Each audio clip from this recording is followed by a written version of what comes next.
man who gets me honey tea. His name is Johan. And he is awesome. So anytime you see me doing this, the crowd needs to 3, 2, 1. Very good, Johan. That's right. They'll help out. And it looks like both players are in the game. Good luck. Have fun. And here we are going, ladies and gentlemen. It is currently ClouD versus White Raw. Are you excited? And of course, anyone who's watching on the stream, feel free to do a little star, clap, star. Oh, yeah. Because I can see you right now. I can see you there in the chat window. It is always off to my left no matter where you see me. Asterisk. Asterisk. One up finger. All right. There it is, flying on up. It looks like it will be GSL Daybreak, going to be that open map, and as you were saying, ClouD, I think, is going to be pretty happy that that macro-focused style can be useful. Yeah, totally. And I just can't wait to see what ClouD brings here. ClouD and White Raw are guys that play against each other a lot. The European scene revolves a lot around online cups, and so the top players are constantly running into each other. Even if they're not sitting down to practice with one another, you know, they're going to play each other 4 or 5 times in a week between, you know, Go for SC2 and Zotac and Playheim Dailies and all the online cups where they can run into each other. So they're going to be very familiar with each other's play styles, and we're going to see a lot of mind games, I would imagine. In the bottom left corner, we have the Italian Terran player. Correct. It is ClouD. And his opponent up in the top right-hand corner of the screen. Everybody loves the barbecue toss. It is White Raw. You know, one of my favorite stories of White Raw is when it turned out that we were actually on the same flight back to LA. And as we're about to get on the plane, we were in, I believe it was in New York. He leans to me and he goes, "Hey, Day, how many bomb you have?" And I'm like, "You can't make that joke in an American airport. Why you can't?" Alexa, do not. They're going to deport you immediately. And he's like, "No, you can't make jokes. Fine, don't worry." It was the most level 2 funny thing ever, where it's not funny at the time, but like 3 weeks later, it was really funny. I have a White Raw story that I'll share when we get to see Sheth versus Todd later on today. Fantastic. I'm going to just sit on it until then, so you can look forward to it. In the meantime, it looks like ClouD is indeed not getting his gas geysers, a big sign that he does want to do that early expand. White Raw is going to be spotting that, and I guarantee you he is going to be wanting to do a lot of expanding. Oh yeah. White Raw does have the one gas, he does have the one gateway, but he's already sending out, no, never mind, that's just for a pylon. I thought he was already sending that guy down to the low ground as if he were to expand now. ClouD, as we can see, has pulled up a lot of money, but where did it go? Oh, he made his orbital. He is saving up quite a bit of money. He will be throwing down the orbital, or I guess the command center, the natural, shortly. I mean, ClouD is not even trying to hide the fact that he's early expanding. I mean, he sees the probe right here. Oh! That's so annoying. Oh my God, White Raw, no doubt doing some giant Ukrainian banana grin. Oh yeah, those can lift off, can't they? Slightly less annoying if you play Terran. He's not Zerg. Well, White Raw is going to expand with that Nexus on 20. Ordinarily, where's the cybernetics core? Put it down before Cybercore. He cut that Cybercore to get the faster Nexus. So White Raw saying, all right, you're going to expand fast. I'm going to expand fast. I would really love if ClouD responded by building the engineering bay there, because White Raw can't quite build the off-center Nexus. That would have been hilarious, but was not meant to be. White Raw and ClouD, they both know exactly what's happening in their opponents' bases, so we're going to see these guys just sitting back, playing a little bit defensively as they gear up for the macro. Quick double gas going down from ClouD. That's quite a fast double gas day. Yeah, that actually surprises me. He only has 2 barracks. This would really signal one of 2 possible things. He's going to either be getting a very fast factory and incorporating some tanks into the mixture. We've seen MVP favor that style sometimes on a map like Tal'Darim Altar.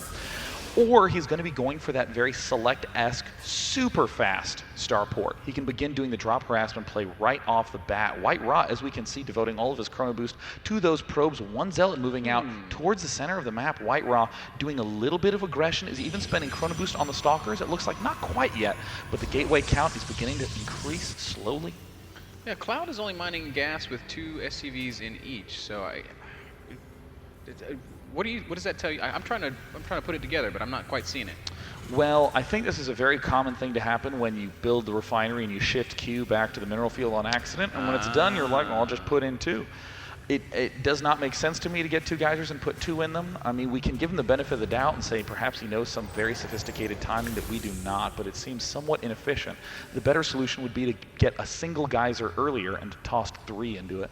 Yeah, I sort of feel the same way. So, be it a mistake. Yeah, now he's adding the extra SCVs, so I think you were spot on with that. Looks like he just shift-clicked away. So, White Raw is going to poke forward with a Stalker and a Zealot, but there's a bunker there waiting for him, so he's not going to be able to see too much before turning around and packing it up. As we can see, White Raw forgets warp gates. Oh, he doesn't have warp gate research. He hasn't even started it. Now, if you're watching on the stream, you can't tell because all the sponsor logos cover it up, but he has not. There's warp gate just now starting, yeesh. But there it is. There's the very fast 3rd Nexus. Ordinarily, this would be a fantastic play, but White Raw may have just screwed himself violently by not getting that warp gate research up. Yeah, very, very possible that if ClouD is to recognize what's happening and then hit like ooh, and look at this, ClouD throwing down the Ghost Academy as if he wants to hit some kind of early timing. He's probably going to make 2 Ghosts and then go for it with the rest being Marine Marauder. I do think this timing could pose a little bit of trouble for White Raw, but what we'll generally end up seeing is a lot more gateways getting planted down. There's more gateways. White Raw will likely also be going for some sort of Dark Templar tech. He's starting to get more and more assimilators up, and look at that unit counting station, 42 probes up. Wow. He is now getting more gateways. He's up to 5 right now, and look at the production tab. He's not even building any units. Well, I guess that's not really fair. He forgot warp gates, so he's not really building much of anything. Yeah, but he's content to just sit back and not even produce on these gateways. He's just adding infrastructure, gearing himself. This is exactly what you described, Day, where he's up to 1, 2, 3, 4, 5, 6, 7, 8 gateways now. Yeah, I counted that right. And he's not making units out of any of them, so he's just waiting to see what ClouD does, and then if ClouD leaves his base, he'll start hammering out those units as quickly as he can. And there is the Twilight Council getting the charge upgrade. Forge is now finished. Cybernetics Core just now finishing that up, and look at this, 3 probes queued up constantly. The +1 armor upgrade there, the relieving sound of warp gates being constructed, and now ClouD's on the out and out, and it looks like White Raw sees everything, in particular sees that pair of ghosts, and is heading back home. Yeah, so White Raw knows exactly what's coming. ClouD is, well, I mean, he's still got a lot more units than White Raw. He's 7 supply up, and he's down in workers. So there's a large discrepancy in the size of the armies here. And White Raw's only got the 2 sentries, so he's not going to have much in the way of force field, and he's definitely not going to have much in the way of disposable Guardian shields. And there's all the extra gateways plopping on up. White Raw needs to make certain he does not miss a single. Oh, and there it looks like a lot of units streaming up. He is doing some great kiting micro, and there's another amazing EMP. More Zealots being produced by White Raw, and ClouD may be winning with a very early push, but keep in mind there are no medevacs. He has stim, so he is very low on health. We do see that one pylon finishing up, or getting taken down. It looks like there is the Zealot leg speed. White Raw in a rough position, needs to get a very good warp in angle, and there is another stim. Those units are so close to dead from ClouD, and it looks like White Raw will be able to barely clean this up. The patience of White Raw really awesome here. A lot of players would have just pulled probes and gone for it, but White Raw sitting back, waiting for that next warp in, cleaning up every single unit.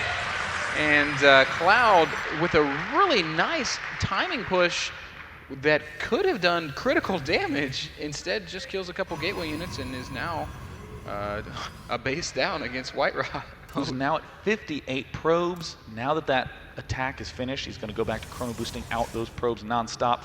And the one thing that really, I think, kind of bugs me is that ClouD, I think that attack was perfect at the start. Killed off all the units he needed to, but once he realized that White Raw was pulling back, was not pulling probes, I think it would have been smart for ClouD just to try to pick off some probes, or just pull back. There's nothing wrong with doing some guaranteed damage and pulling back. Right now we see it was a pretty even exchange, ClouD actually coming out slightly ahead.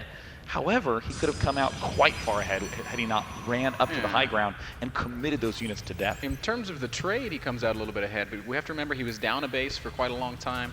He's been down workers this entire time. He's a little bit behind in tech because he just didn't tech up that much. He's got the Ghost Academy, but still, okay, now the medevacs are just starting to pop out. He still hasn't gotten his first medevac on the field, so it'll be another 5 seconds, and then he will have one.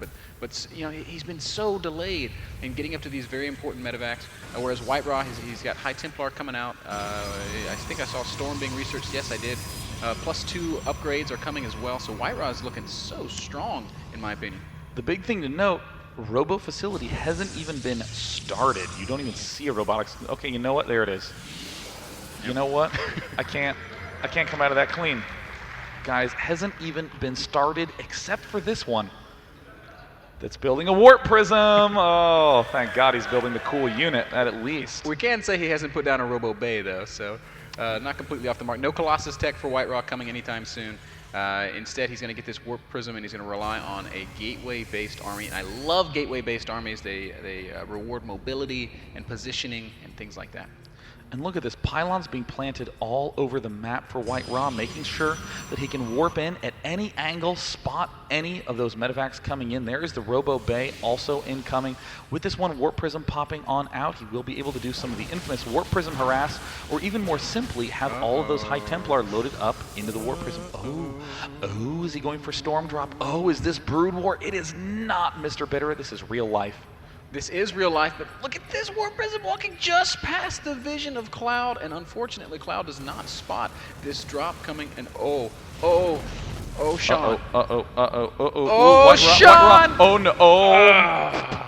Oh, well, it looks like the Warp Prism is not going to go ahead and engage. White Raw has these cannons very nicely planted. ClouD might still just opt to drop regardless. Yeah, the army of White Raw is but not that far away, though. I have a hard time believing this drop could be successful for ClouD. Meanwhile, White Raw is, well, he's actually walking. Oh, look at all, this so oversaturated is ClouD right now in his main base. No. This could be critical. Oh, here it ends up coming on in. More upgrades for White Raw, but that is not nearly as important as the Storm Drop that's about to happen. Does ClouD see? Does he see? Does he see? Yeah! Oh, and he gets huge numbers of SCVs. Oh my word! Oh, and the Marines! Oh, that was so rewarding to see happen live, and it looks like he's not done. Round 2 might be coming up in just a moment. He will stay hidden at the back, and it looks like a single Viking will end up cleaning up this Warp Prism, but not before the damage has been done. A single hit point. Are you kidding me? Oh, wow. Not nearly enough time, and they're 82 probes to 45 SCVs. So I hear you like Storm Drop, Sean. I do like Storm Drops, indeed. That was a 33 workers killed with just a couple of storms. That is, that's awesome. And White Raw now continuing to build up a very intimidating army. More robos going down, getting this stupid amount of gateways. This makes absolutely no sense at all how many gateways he can get at this point in time. ClouD does have his third up, and I mean, as much as we've been lauding White Raw's play, don't forget that in the midst of all of this, ClouD is almost done with 2-2 himself, does have 3 barracks with reactors on the field already, 3 with Tech Lab, has a decent, wow, he is up to 8 barracks actually, 4 reactor, 4 Tech Lab, Ghosts are incoming, +1 weapons. ClouD amazingly trying to stay toe-to-toe with White Raw in terms of that macro battle, and amazingly even having these 2 starports able to churn out those Vikings at a Yeah, I'm actually really rate. surprised that ClouD managed to catch this transition of White Raw. White Raw went, oh, here we go, a bit of a drop coming, and it's going to fly right over these cannons. There's no units back at home, and White Raw's maxed out. He's going to have to defend this with just a couple of Colossi. Oh, nice job there by ClouD, splitting everything up, and and White Raw does not manage to get the feedback in time, and that does manage to fall, so it looks like White Raw will have a little trouble managing these 2 bases, but it looks like White Raw at the same time has gone on the huge counter-offensive. ClouD has a lot of units stockpiled back up, but the natural expansion is in a lot of trouble. The Zealots are getting warped in. Oh, the army of White Raw is just dauntingly huge. Such a terrifying force. Charge lots, Archons, High Templar with Storm, and Colossi. That is what you call a death ball. It looks like White Raw, 1 Archon does manage to go in the wrong direction. Mainly Scouting Zealots Archon here, and with some nice EMPs and the stim power of all those Marines, this could go very poorly for White Raw if he's not careful, but ClouD needs to get the perfect positioning. A drop for ClouD also going down in the main. Oh! Huge storms at the front. It does look like the Colossi ripping everything apart. Oh, ClouD at the worst possible angle, getting completely torn to shreds. The mini EMP unable to do too much damage. The Archon does fall in the main. We see that drop from ClouD is doing a lot of damage, but ClouD is running out of units at the front gates of his own base. Another drop incoming for ClouD. It is looking very grim for the Italian Terran. Eventually this drop play will get cleaned up, and the there problem it for is. ClouD, as he GGs, is he's got no answer to the army at his front.